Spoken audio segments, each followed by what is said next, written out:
Bueno, Wall Street ya tiene, por supuesto, la primera respuesta sobre la economía el día de hoy, tan temprano como a las 8:30 de la mañana. Tenemos el Core PCE que subió un 0,2% mensual en el mes de julio, exactamente lo esperado por el mercado, y se mantuvo en ese 3,3% interanual, lejos de ese objetivo del 2% de la Fed. Pero la fotografía económica viene con más matices, lo conversábamos, esos pedidos de bienes duraderos que sorprendieron con un incremento del 1,1%, ese ingreso personal que avanzaba un 0,4% por encima de ese 0,2 esperado, mientras que el PIB del segundo trimestre se mantuvo creciendo a un ritmo anualizado de un 1,5%. Así que ahora la pregunta es, ¿qué hace el mercado con esa combinación de inflación todavía elevada pero contenida, un crecimiento que se está resistiendo y un tesoro que está intentando contener los rendimientos de largo plazo? Esta tarde también llega el otro gran examen, Nvidia. Así que para analizar qué está diciendo realmente el mercado detrás de los titulares, nos acompaña en esta mañana aquí en Buenos Días Wall Street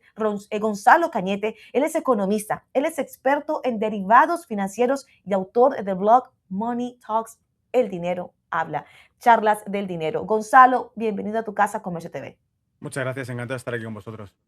No, es un placer, Gonzalo, y viniste en el tiempo justo porque obviamente necesitábamos analizar esta información y poder digerirla de una manera que está cambiando realmente hoy día acá en Wall Street con el PCE. Tenemos ese dato, ese core PCE subió 0,2% mensual en julio frente al 0,2% que se esperaba y se mantuvo el interanual en 3,3%.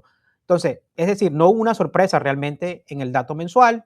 La inflación subyacente continúa claramente por encima de ese objetivo que tiene la Fed, pero al mismo tiempo tenemos una economía que todavía muestra resistencia. Los bienes duraderos subieron 1,1%, el ingreso personal 0,4%, el Producto Interno Bruto 1,5% el anualizado. Entonces, para ir un poquito más allá del titular, cuando tú miras eso, pues esta mañana, ¿cómo lo interpretas? Bueno, yo lo interpreto como que confirmamos que existe una inflación que sigue siendo persistente. No empeora, no es mayor de lo esperado, pero sigue mostrando datos que están muy por encima del objetivo que se tenía, que es un 2% de inflación limítrofe, y que por lo tanto están también lejos de los objetivos de la administración y de los presidentes de los bancos centrales, no solamente en Estados Unidos, sino extensible también al resto de economías occidentales. Entonces, el patrón que estamos viendo durante las últimas semanas acompaña mucho con esto, que es un incremento en los yields de los bonos, tanto de Estados Unidos como los de Europa. Hemos visto batir récords los bonos de Japón, los de Alemania, los de Estados Unidos también. Hemos visto el bono a 30 años superar el 5,3% antes de la intervención del secretario del Tesoro de Estados Unidos, Bassett. Por lo tanto, yo creo que sigue habiendo una preocupación largoplacista de que esta inflación no desaparece, se mantiene, y sobre todo porque tenemos latente un problema crucial, y es el suministro energético. Las reservas de crudo de Estados Unidos están cayendo a mínimos de los años 80. El conflicto en Oriente Medio no parece ser resuelto. El estrecho de Hormuz sigue cerrado. Ayer mismo vimos locas especulaciones sobre la visita del director de la CIA a Moscú breve. Se especulaba incluso aunque se había cerrado la embajada de Estados Unidos en Moscú tras esa visita. No sabemos si esa visita tenía como objetivo discutir el tema del estrecho de Hormuz, hacer que Rusia presione a Irán para liberar el mercado energético. No nos olvidemos que el mercado energético es la clave principal de la inflación, es decir, si el crudo se mantiene una tendencia alcista o si sigue presionando al alza. Hemos visto que ha estado pues, en ese rango de 115 a $85 el barril. Parecía que nos librábamos de eso cuando Donald Trump hace semanas anunciaba que había un acuerdo con Irán, un acuerdo que evidentemente para los que seguimos este tipo de noticias era no creíble, porque básicamente sabíamos que Israel, que es la pieza clave de ese conflicto, no iba a aceptar que se le pagasen 300.000 millones de ayuda a Irán, de reconstrucción o de pago, que suele ser lo que se paga el país que capitula, el país que se rinde.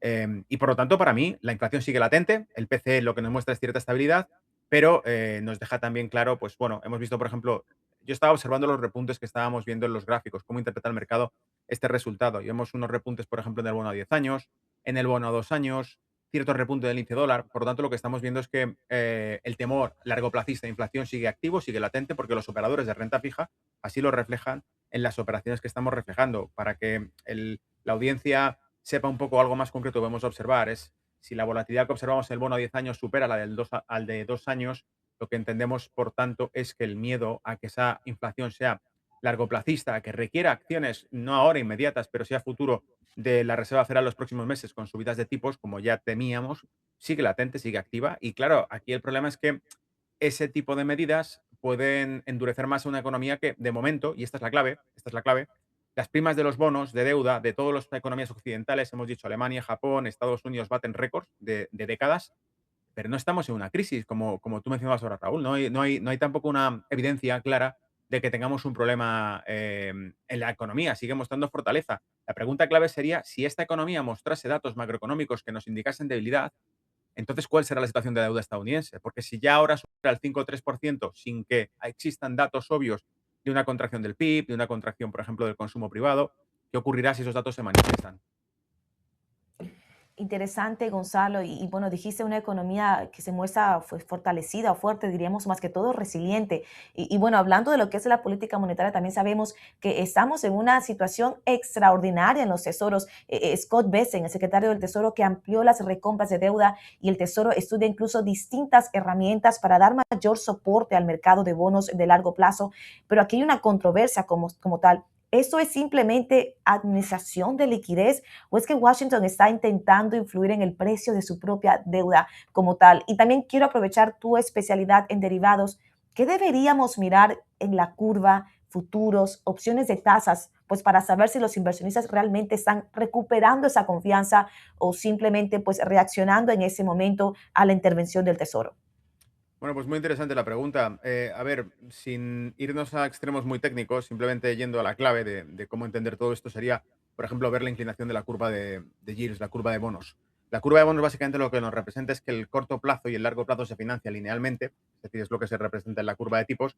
Y si vemos que la curva de tipos estadounidense empieza a curvarse, es decir, empieza a tomar lo que llamamos una forma de joroba, con una tendencia negativa, inclinada hacia la baja, significa que el largo plazo en ese eje está requiriendo mayor tasa de financiación que el corto plazo. Esto suele ocurrir precisamente cuando se aproximan impagos o problemas de solvencia. Entonces, lo que tratan de hacer precisamente ahora es reequilibrar esa curva de tipos para que adquiera de forma artificial, mediante intervención, una forma, un shape un poco más, menos peligroso, más amistoso, más friendly para el operador de renta fija y sobre todo para el inversor extranjero que sigue viendo en Estados Unidos un activo fiable, es decir, una economía fuerte en la que puede invertir su dinero extranjero en activos que son estables y que son fiables, como es el activo por estrella pues, de referencia, que es el bono estadounidense.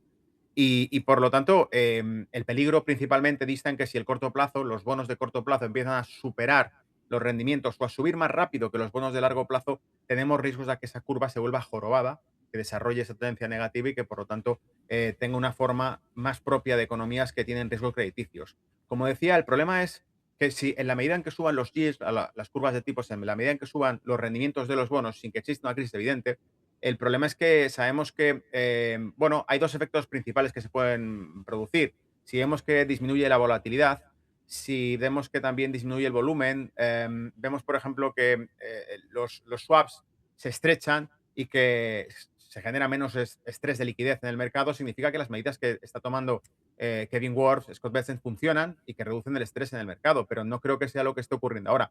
Y de hecho, la pregunta clave, para que la gente lo entienda, es esta. La economía estadounidense hemos visto que bate récords de deuda, supera los 40 trillones de dólares en deuda y sabemos que esa presión no va a disminuir, sabemos que la población va envejeciendo, sabemos que va a haber cada vez más presión a nivel sanitario, a nivel de benefits, pero también, por ejemplo, a nivel de defensa, porque el problema en el que se ha metido Donald Trump con esta guerra es precisamente el problema que reclamó resolver cuando hacía campaña tanto en 2016 como en 2024, que es básicamente que él iba a terminar con el desperdicio de las guerras en las que se habían gastado, en palabras de Donald Trump, más de 9 trillones de dólares en Oriente Medio, que no habían servido para nada y que habían costado millones de vidas, dijo, ¿no? Literalmente uno de los speeches que dio durante la campaña.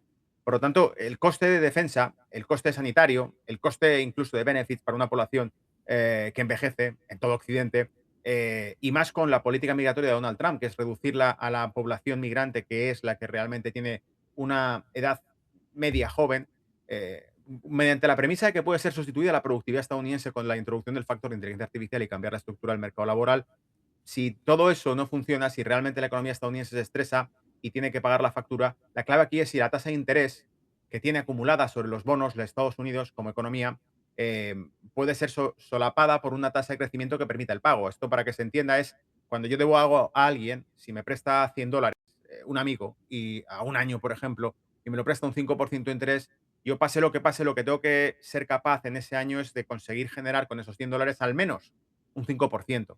Si consigo generar un 10%, pues bueno, termino el año con $110, me da para devolver los 100 más los 5 de intereses y todavía tengo $5 en el bolsillo de ganancia que habré acumulado ese año. El problema aquí es que si ese crecimiento no se produce, si por ejemplo el sector tecnológico estadounidense, con lo que comentabais al inicio del programa, de Nvidia, por ejemplo, no este factor, hay mucho riesgo, mucho apalancamiento en ese sector.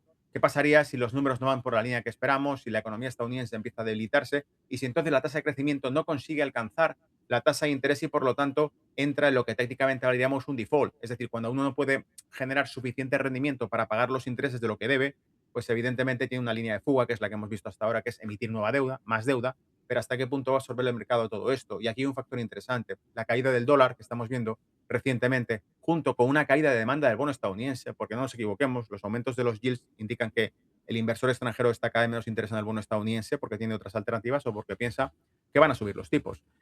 Si esto ocurre a la vez, simultáneamente, significa que van perdiendo tracción, atractivo en el mercado internacional, un mercado en el que desde el Bretton Woods hemos estado en un modelo de sistema monetario internacional donde el dólar era el rey y donde las deudas de Estados Unidos se pagaban con el dinero que ellos mismos emitían. Pero si este modelo empieza a desaparecer, si hay cada vez mayor presión para venta de dólar y para venta de bono estadounidense, la pregunta del millón vendrá antes o después. ¿Cómo podemos pagar nuestras deudas si nuestros inversores ya no aceptan dólares? Estás dando en un punto muy importante porque hacia allá es que te quería hacer la otra pregunta. Muchos dicen que de hecho lo que se está haciendo es como algo intencional, dejar de depender, obviamente, de Japón, que han sido históricamente el mayor tenedor de bonos de los Estados Unidos, otros países internacionales, pero obviamente eso obliga a que aquí localmente, pues los hedge funds y todos los participantes de la bolsa de valores tengan que ser quienes compren esa deuda, obviamente, porque vemos que detrás de lo que está haciendo Besen es un problema estructural. Obviamente, Estados Unidos puede seguir emitiendo esa deuda, como tú lo comentabas, pero al hacerla con rendimientos elevados, pues significa que cada refinanciación también va a incrementar el costo financiero del gobierno. Entonces, no sé si quizás estamos como haciendo la pregunta equivocada cuando nos preguntamos cuánto deuda es demasiada. Yo creo que el verdadero límite no sé si es el tamaño absoluto de la deuda o si el precio finalmente que exige el mercado para financiarla. Si vemos esos rendimientos que vuelven a dispararse, ¿qué se rompe primero? ¿Las valoraciones de las acciones, la vivienda, el crédito corporativo o tú crees que las propias cuentas fiscales de Washington? Y si qué pasa si los que están aquí internamente pues no pueden pagar esas deudas o no quieren Es, comprar tampoco esos bonos del tesoro como hemos visto que no ha habido, o sea, el auge duró un día, 24 horas. bueno, son muchos puntos los que tocas, son todos muy interesantes, extremadamente interesantes, porque aquí está la clave. ¿Es un problema estructural o no? Da igual el volumen de la deuda estadounidense. Hemos visto durante décadas que ese volumen sigue subiendo, es eterno, nunca termina. Es decir, lo que hemos aprendido observando las crisis de liquidez y crisis financieras que ha sufrido el sistema durante las últimas décadas es que cada crisis se resuelve con nuevas inyecciones de liquidez. Por lo tanto, el techo de la deuda es ilimitado. Bueno, esto lo estoy diciendo ahora, pero es que según lo digo me vienen flashbacks a la cabeza de precisamente los jefes, los que están a los mandos de la Reserva Federal, diciendo esto mismo. Teníamos, por ejemplo, si no recuerdo mal, en 2002, una entrevista a Alan Greenspan en CNBC donde le preguntaban precisamente esto, ¿no? ¿Qué riesgos tenía default Estados Unidos realmente? Y ya en 2002 la respuesta que daba Greenspan a esa pregunta era perfecta. Y era el presidente, era Merlín, el mago de Wall Street, el presidente de la Reserva Federal, expresidente de la Reserva Federal, y la respuesta que dio fue clave. Dijo, bueno, si algún día no tuviésemos dinero para pagar nuestras deudas, supongo que siempre podríamos imprimir más dinero. Entonces, la cuestión no es el volumen de deuda, la cuestión, como tú decías, es una cuestión estructural. ¿Hasta qué punto, en mi opinión, esta es la clave, hasta qué punto el resto del mundo va a seguir aceptando dólares como moneda de reserva? Y esto es la clave, no va a ser del día de la noche a la mañana, no vamos a ver que el dólar deje de ser la moneda hegemónica mundial, porque no funciona así, no va a pasar de 24 o 48 horas. Bien es cierto que también lo que hemos aprendido con el paso de los años es que los ciclos son cada vez más acelerados, pero no va a pasar de forma inmediata. No vamos a ver una sustitución del dólar por un yuan, por ejemplo. Esto no va a ocurrir. Quizá propuesta de una moneda mundial, pero eso trae un proceso de transición, negociaciones, lo veremos venir de lejos. La cuestión está en que mientras se debilita el dólar, mientras va perdiendo su hegemonía, mientras se cuestiona su papel y se va perdiendo incluso el núcleo principal del petrodólar con la guerra de Irán, la pregunta clave es si el resto de países muestran cada vez menos interés en mantener el dólar, incluso los protectores del dólar, que en mi opinión son precisamente las economías del Golfo Pérsico, que son las que protegieron este modelo de petrodólar, sistema energético en el cual cualquier economía del mundo que consuma combustible tenía que pagar dólares primero para comprar el petróleo. Y estas economías se han visto dañadas por la guerra de Estados Unidos e Israel contra Irán. Como daño colateral, sus economías se han visto atacadas y estamos viendo además alianzas extrañas, sauditas con pakistaníes, con Turquía, Emiratos distanciándose de los sauditas y de la OPEP, Es decir, se está resquebrajando el pilar principal del dólar, que es el petrodólar. Y con esa visión, evidentemente, Estados Unidos tiene un problema grave, porque si el dólar deja de ser moneda pivot, moneda eje central de la economía internacional y del sistema monetario eh, a nivel global, la pregunta entonces, claro, es cómo va a afectar esto a la economía estadounidense local. Y con esto derivo al resto de preguntas que me realizabas, que es precisamente cómo veremos que esto afecta. ¿Afectará primero al equity? ¿Afectará, por ejemplo, al mercado de vivienda?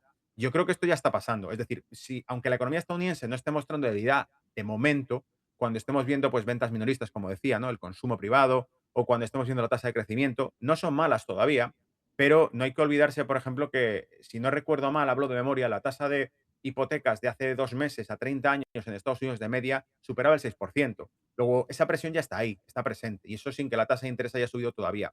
Entonces, creo que el inversor medio estadounidense que tiene casa tiene más riesgos de impago a medida que este problema, este error sigue avanzando sin solución a la vista. Es decir, o se inventa alguna fórmula que vuelva a generar atractivo y confianza en el dólar y que, pues, por ejemplo, una estabilidad global que no se tiene ahora mismo, un modelo energético que no se tiene ahora mismo. Esa solución parece que pasa por intervención en Venezuela, intervención en Irán, tratar de controlar de forma a la fuerza, ¿no? Los recursos energéticos, porque con ello pueden consolidar o pueden al menos perpetuar el dólar. Pero si esto falla, y parece que está fracasando, evidentemente el riesgo es que el ciudadano medio estadounidense tenga una caída del valor de sus ahorros porque el dólar deje de ser atractivo, una inflación porque esa exportación de dólar ya no es recibida por el resto del mundo y por lo tanto se empieza a acumular en casa, a nivel interno. Cualquier economía del mundo que no tiene una moneda mundial, es decir, cualquier economía más pequeña y que no tiene el dólar, cuando emite las cantidades ingestas de liquidez monetaria que ha emitido la Reserva Federal, lo que se sufriría es una extremada inflación, es decir, una hiperinflación en su propio país. En Estados Unidos no ocurre porque lo que hace es exportar la inflación hacia afuera, es decir, utilizan el resto del mundo su moneda y por tanto pueden emitir esa masa monetaria y la inflación se va diluyendo e incrementando a nivel global. Este es el problema. Si deja de absorberse, si cae la demanda de dólar y cae la demanda de bono estadounidense en el largo plazo, y esto lo estamos viendo, es decir, durante décadas hemos visto que las reservas globales de los bancos centrales del mundo estaban en torno por encima del 60% en dólares. eh, la mayor competencia que tenía era el euro, que superaba el 20% apenas, 22% aproximadamente creo que fue el mayor récord que tuvo de reservas el euro. Actualmente, pues el dólar ha perdido el 60%, el euro está por debajo del 15%. Entonces estamos viendo evidentemente que el modelo, ese eje, ya no funciona. El euro, en mi opinión, siempre había estado controlado también por la Reserva Federal de forma indirecta, porque Estados Unidos sigue controlando las políticas de la Unión Europea y por lo tanto a lo que nos enfrentamos es que el ahorrador estadounidense medio vea primero, bueno, la clave aquí, el último punto que me queda por tocar es el equity, la renta variable que pasarán con los stocks.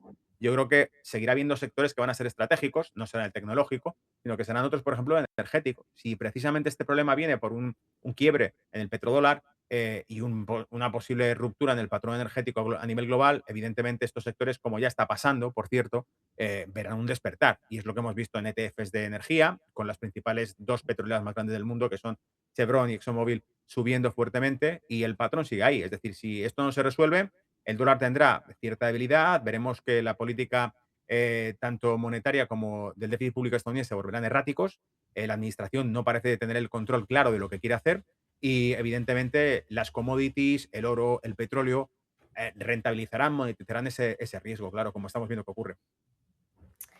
Interesante, Gonzalo, excelente análisis de hecho. Gracias. Bueno, para ir cerrando la conversación, por supuesto, también hablemos de Nvidia. Sabemos ese examen que tiene en esta tarde, por supuesto, la acción ya está cargando expectativas enormes. Decíamos acá, tiene un problema hermoso, pero también complicado, que es que al ser la compañía la que más se espera, es la que más se le demanda. Sabemos que su resultado puede mover no solamente lo que son el sector de semiconductores, sino también prácticamente todo lo que es esa cadena de inteligencia artificial. Así que desde tu terreno, los derivados, ¿qué nos están diciendo esa volatilidad implícita que ya hay, esas opciones, ese posicionamiento sobre el movimiento que Wall Street pues está descontando para Nvidia después de que salga el reporte como tal? Y te planteo el escenario que me parece más interesante. ¿Qué sería más preocupante para el mercado en ese momento? ¿Que Nvidia decepcione en resultados o que vuelva más bien a superar expectativas de una acción y aún así veamos como que tal la acción caiga? Porque a esta hora el mercado de por sí la está poniendo en tendencia negativa y quizás si llega a pasar eso, si cae la acción después de su reporte, pues el mensaje no sería Nvidia está mal, sino algo mucho más directo, mucho más incómodo, que el precio ya incorporaba prácticamente la perfección que venía mostrando Nvidia. Sí, sí, perfecto. Y además iría en la línea de lo que ha ocurrido con la última presentación de resultados de Nvidia. Es decir, que por el hecho de ser buena, no, sin embargo, era aceptada por el mercado por múltiples cuestiones que podemos discutir. Yendo por partes, respecto a los derivados, el ratio full call de opciones lo que muestra es en torno a 5,4 a 6% de subida tras resultados para Nvidia. Esto es positivo, pero claro, la media de subidas que ha tenido Nvidia tras presentación de resultados nos hemos acostumbrado a lo bueno. Nvidia ha tenido subidas de en torno al 7 al 8% de media durante los últimos años tras resultados. Que suba un 5,4 se quedaría corto. Y esto es lo que está descontando ahora mismo el ratio de opciones. De 5,4 a 6 sería positivo, pero se quedaría corto, insisto. Por lo tanto, como usted mencionaba, ¿no? Evidentemente, si los resultados son buenos, pero aún así no son lo suficientemente buenos para el mercado, porque ya descontaba que Nvidia igualmente iba a presentar resultados positivos, pues bueno, vemos que es una compañía estrella. A mí me parece que lo más preocupante no es el resultado que presente hoy Nvidia. Lo más preocupante es el impacto estructural que tenga sobre el sector tecnológico, como también mencionaba. Precisamente porque el caso de que Nvidia sea una compañía que está en el ojo del huracán, interconectada con otras tantas grandes, con altísimo peso que tienen, pues estamos hablando, por ejemplo, de que ese circuito cerrado del que hemos hablado en otras ocasiones, en otros programas, la facturación que tiene, la financiación que hace sobre otros proyectos, está pagando para que compren sus propios microchips, financia o hace líneas de crédito a compañías, desde Anthropic, desde otras tantas que lo que les está pagando o invirtiendo en ellas el proyecto de billones para que después compren sus propios microchips, es lo que consideramos una economía de circuito cerrado. ¿Hasta qué punto realmente las ventas que registra son ventas reales, porque el buen hacer de la compañía o porque está financiando al cliente para que se las compre? Entonces, viendo esto, evidentemente el problema que nos trae es que si una de estas compañías en ese eje cerrado, en ese circuito, falla, arrastra el resto. Y este es el principal riesgo que tenemos. Amén del masivo apalancamiento que arrastra Nvidia, porque las proyecciones, recordemos a la audiencia, de aquí a 2030, es que Nvidia haya gastado de 3 a 4 trillones de dólares solamente en centros de datos, lo cual es una cantidad espantosa, es inmensa.